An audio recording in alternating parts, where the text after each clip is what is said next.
استنادا إلى معلومات واردة إلى مقر الفرقة الإقليمية للدرك الوطني بحاسي بن عقبة، مفادها التخطيط لعملية نهب وسرقة وتخريب لإحدى المنشآت الاقتصادية الكائنة بإقليم بلدية حاسي بن عقبة. على إثر ذلك تم تأكيد المعلومات المستقاة مع تكثيف التحريات، أين تم تشكيل دورية من طرف أفراد الفرقة والتنقل إلى مكان المستهدف، مع اتخاذ جميع الإجراءات الأمنية وباتباع خطة محكمة. تم تطويق المكان ومحاصرة أفراد العصابة ليتم ضبطهم وتوقيفهم في عين المكان.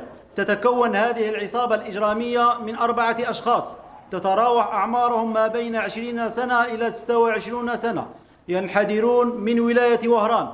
تمتهن السرقة والسطو على المنشآت الاقتصادية والمصانع والمساكن وكذا ممتلكات المواطنين، إضافة إلى زرع الرعب باستعمال أسلحة بيضاء مختلفة. بعد استيفاء جميع الإجراءات القانونية تم رفع ضد المشتبه فيهم المخالفات التالية: تكوين جمعية أشرار لغرض الإعداد لجناية، السرقة بتوافر ظرفي الليل والتعدد، إضافة إلى جنحة حمل أسلحة بيضاء دون مبرر شرعي.